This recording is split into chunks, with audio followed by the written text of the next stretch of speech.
Salut, salut, comment ça va, JP? Ça va bien, toi? Ça va super bien. Nous revoilà pour un autre épisode du Learn and Earn Crypto Podcast avec Monsieur Jean-Philippe Et Rousseau. Samuel Lévesque. Merci beaucoup. Alors, sur ce podcast... Attention, attention. Pourquoi à chaque fois que tu fais l'intro, faut toujours que tu tournes un peu la tête comme ça? Je sais pas, ça donne de l'énergie, tu vois, je comprends pas. J'ai dû voir ça L'expérience dans de un judo. film. Ouais, j'ai dû voir ça dans un film, tu sais, comme dans les boxeurs, là, je sais pas, dans les annonceurs de boxe, je sais pas. Mais, avant qu'on continue, Ouais. d'accord, avant qu'on commence, nous ne sommes pas conseillers financiers. Tout ce qu'on va dire ensemble aujourd'hui ne peut pas être vu comme un conseil financier. Vous devez faire vos propres recherches, analyses et décisions. L'investissement et le trading, c'est risqué. Risque, ça veut dire potentiel gain, mais aussi potentiel perte. Donc voilà, nous ne sommes pas conseillers financiers. Allez suivre la page du Learn and Earn Crypto Podcast. D'accord? Partagez le podcast. Partagez-le. C'est la seule règle. Partagez-le en grand nombre. C'est la seule règle. Vous avez toute cette valeur gratuite. Partagez-le. Et faites attention aux scams et aux arnaques. Hein. Il y a beaucoup d'arnaques, de scams. Donc sur Instagram, Telegram, tout ce qui finit par gram, Facebookgram, tout ça là. Beaucoup d'arnaques. On va jamais vous demander votre argent. On est là pour répondre à vos questions. Ça nous fait plaisir, mais on va jamais vous demander de l'argent ou des choses comme ça. Donc faites attention, ce sont des arnaques. Aujourd'hui, on a un sujet bien spécial. Hein? Un sujet qui est saut. Manipulation ou dommage collatéral. Manipulation ou dommage collatéral.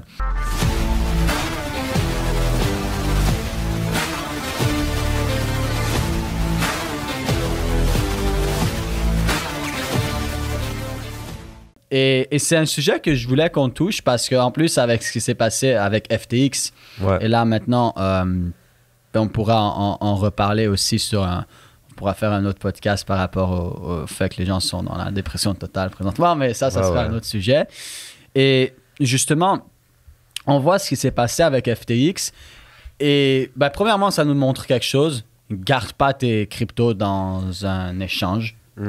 Not your key, not your coin. On l'a tellement répété. Je pense que si c'est pas encore clair à ce jour, ça sera jamais clair. Not your key, not your coin. En plus, c'est probablement le hashtag le plus partagé. Not your keys, not your coins. Surtout dernièrement, not your key, not your coins. Donc, ça nous montre quoi? Ça nous montre que même des gros échanges peuvent être pas si bien que ça. Et vraiment, il faut avoir le contrôle sur ces cryptos. Il faut utiliser des wallets. Il faut avoir le contrôle dessus. On ne peut pas le laisser dans un échange. Laisser ses cryptos dans un échange, c'est comme une banque, mais moins bonne. Ouais. Honnêtement, c'est c'est pire qu'une banque. Ouais. Au moins, une banque, tu es régulé, tu es protégé, entre guillemets. C'est ça. Mais les échanges, c'est genre le free-for-all des banques, là. Ouais. Un échange, c'est pire qu'une banque. Mais c'est parce que c'est le manque de régulation. C'est juste le manque de régulation. Puis en même temps, si tu regardes par rapport à ce qui s'est passé avec FTX, ça fait combien de temps qu'ils sont dans l'univers, qu'ils sont arrivés dans la crypto?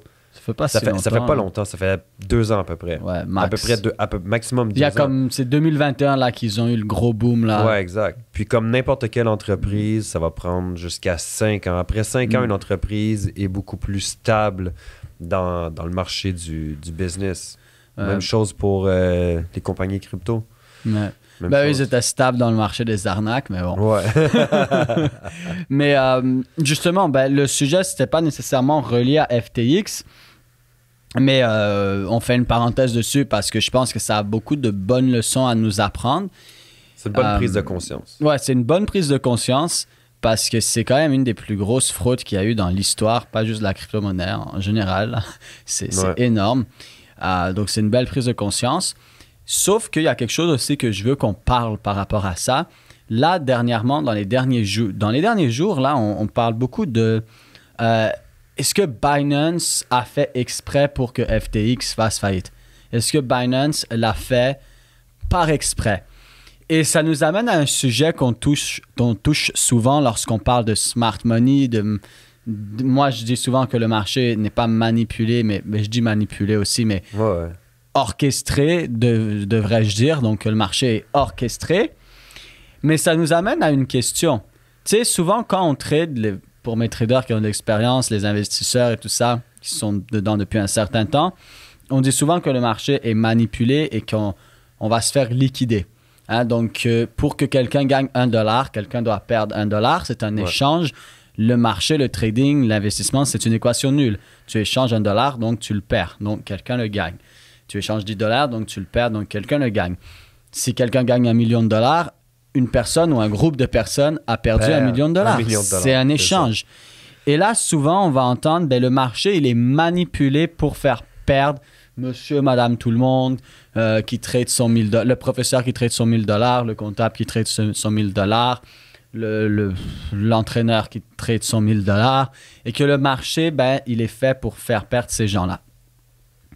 C'est vrai et c'est faux. Et je sais que dans d'autres podcasts, on l'a dit aussi, mais j'ai réalisé qu'on n'a pas bien expliqué ça et je voulais juste qu'on peut-être permette aux gens de faire une prise de conscience là-dessus. Et qu'est-ce qui se passe? C'est que le marché, c'est vrai qu'il est orchestré, donc il bouge d'une certaine façon, mais ce n'est pas nécessairement pour faire perdre monsieur, madame, tout le monde. Qu'est-ce que je veux dire par là? C'est que monsieur, madame, tout le monde, c'est plutôt des dommages collatéraux. Et l'exemple avec Binance et FTX, c'est absolument magnifique comme exemple. Pourquoi? Parce que qu'est-ce qui se passe si, exemple, on va prendre un exemple tout simple. Moi, je suis la banque Sam et toi, tu es la banque JP. Comme JP Morgan. Ouais, c'est ça. Puis là, la banque Sam, c'est une très grosse banque québécoise. OK. Merci. Non. Moitié québécoise, moitié française. Voilà, c'est une grosse banque, moitié québécoise, moitié française. Est-ce que c'est une des plus grosses banques au monde? Non. C'est pas non plus une des plus grosses banques au Canada, mais c'est quand même une banque qui vaut plusieurs centaines de millions. C'est genre la Laurentienne. Mais en mieux. et là, maintenant, la banque Sam, elle a besoin de fonds. La banque Sam, elle a besoin d'aller chercher de l'argent, de faire des prêts. Est-ce que je peux aller demander à la banque Y ou à la banque X?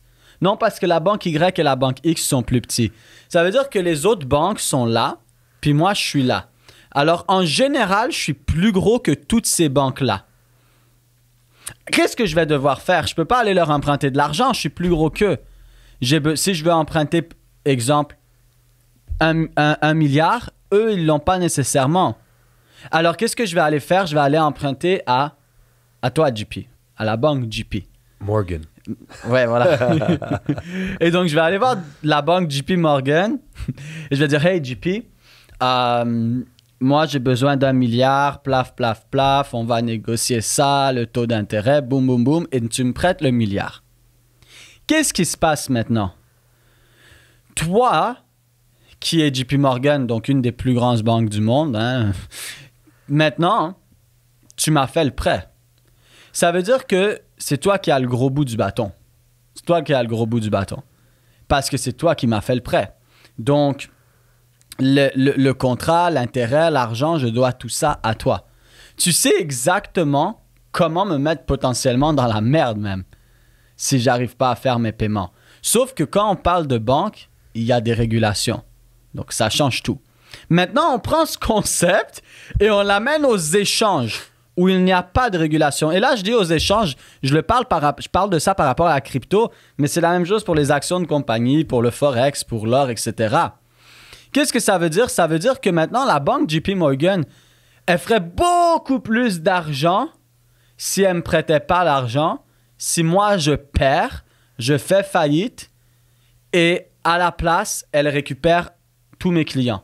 Disons que j'ai 1 million de clients et là, la banque JP Morgan, elle récupère 1 million de clients. Le vrai argent, c'est ce 1 million de clients-là. C'est pas moi, parce que même moi, je suis rien sans mes 1 million de clients. Le fait que je suis aussi gros, c'est parce que j'ai 1 million de clients. Tu sais, je prends leur argent, je leur charge l'argent sur leur argent, je leur prête l'argent entre eux. Grosse fraude. En tout cas, on pourra faire un sujet là-dessus. Comment les banques ont commencé le système, comment c'est la plus grande fraude du monde, bien expliqué en détail. Mais bon. Bonne idée. Et là, maintenant, c'est exactement ce qui s'est passé avec Binance.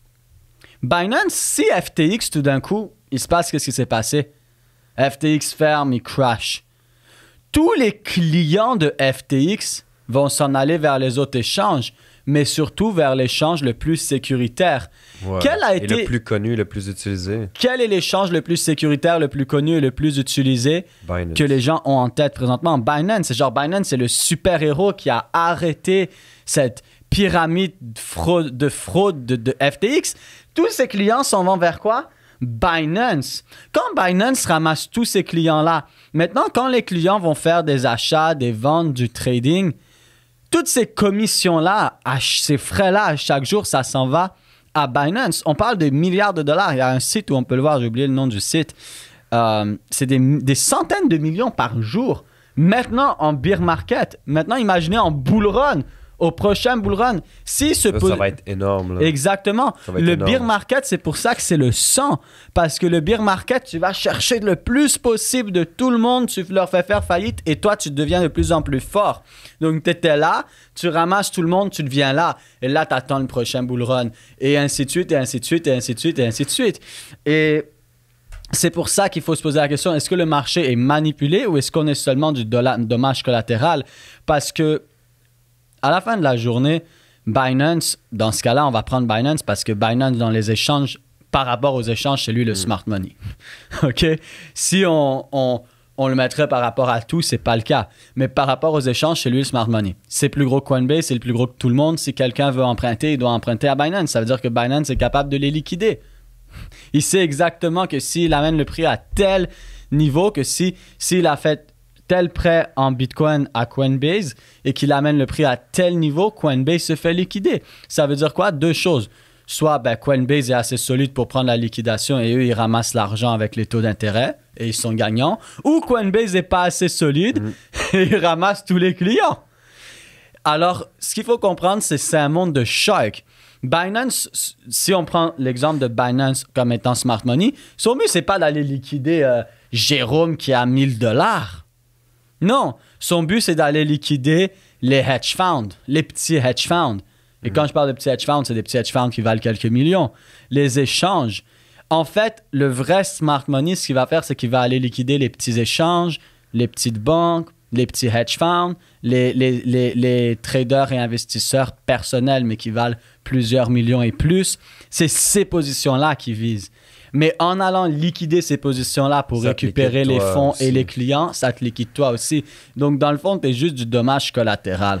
C'est ça. C'est pas toi qu'on vise avec ton 1000 $. C'est juste que puisque tu es en train de trader sur cet échange-là puis que cet échange-là est en train de faire faillite, exact. C'est là que toi, tu paies le prix. Voilà. Ou, par exemple, pour Voyager, vu qu'il devait je sais plus combien de Bitcoin à justement Binance et Coinbase et tout ça, en envoyant le prix parce qu'ils avaient pris du Bitcoin avec du collatéral et ils ont utilisé ce collatéral pour aller chercher d'autres collatérales, ce qui a fait qu'ils étaient surendettés. Et quand le prix du Bitcoin a descendu, Binance, peu importe, en faisant descendre le prix du Bitcoin, ça les a liquidés et ils n'avaient pas l'argent pour rembourser. Ils ont fait faillite. Maintenant, qui est en train de racheter Voyager? Binance. Et tous ses clients. Et en fait, c'est tout ça pour expliquer que le marché, il est orchestré, mais tu n'es pas visé directement. Tu es du dommage collatéral. Et quand tu comprends ça, tu es capable de prendre un pas de recul et de littéralement regarder, c'est où qu'il y a de l'argent. Par exemple, en dehors du trading, si on parle de la DeFi, de finances décentralisées, il y a plus de 350 millions de dollars en Ethereum qui dort dans MakerDAO à 700 et quelques dollars. Ça veut dire que si le prix va à 700 et quelques dollars, il y a 350 millions de dollars d'Ethereum qui se fait liquider dans MakerDAO. Ça veut dire deux choses. Soit le prix se rapproche et des grosses institutions rachètent énormément d'Ethereum pour pas que le prix aille là, soit le prix va là et puis ça liquide pour 350 millions de dollars d'Ethereum. Mais quand tu comprends ça, là, ça devient beaucoup plus intéressant. Parce que tu as des points en tête. OK, je sais que si Ethereum va autour de 700 et quelques dollars, il y a 350 millions de dollars prêts à se faire liquider juste là pour MakerDAO. Là, maintenant, c'est de comprendre ce 350 millions, il est à qui? Est-ce que c'est des grosses institutions qui ont beaucoup d'argent qui vont faire en sorte que ça aille pas là? Ou est-ce que c'est des institutions qui ont beaucoup d'argent, mais il y en a un plus gros que ça peut être bénéfique pour lui que ça aille là parce qu'ensuite, ils ramassent leurs clients puis leur argent? Et si c'est le cas, et là, tout d'un coup, le 700 et quelques dollars devient beaucoup plus intéressant. Et on est capable de se mettre beaucoup plus en perspective et beaucoup plus comprendre qu'est-ce qui se passe dans l'économie d'un projet ou de la crypto ou même de l'or ou les indices ou peu importe quand tu comprends ce principe-là. Parce que là, il y a deux choix dans cette situation.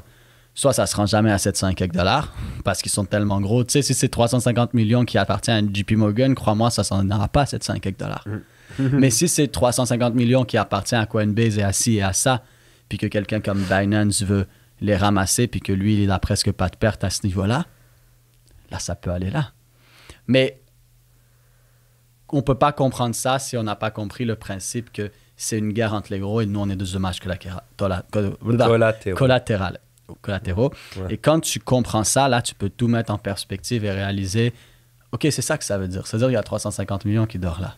Puis là, je parle d'Ethereum, mais c'est la même chose pour Bitcoin, etc. Ouais. C'est juste que Ethereum, 350 millions de dollars qui dort à 700 quelques sur MakerDAO, c'est un des plus gros présentement. Et c'est pas un niveau qui est si loin. Non, c'est vraiment pas si loin. C'est pas un niveau qui est si loin, surtout présentement avec tout ce qui se passe. Moi, comme je dis, je pense qu'il manque juste une petite bombe atomique, mais ça, on pourra en parler. Bombe atomique médiatique, là, je parle pas d'une vraie bombe atomique, une bombe atomique médiatique.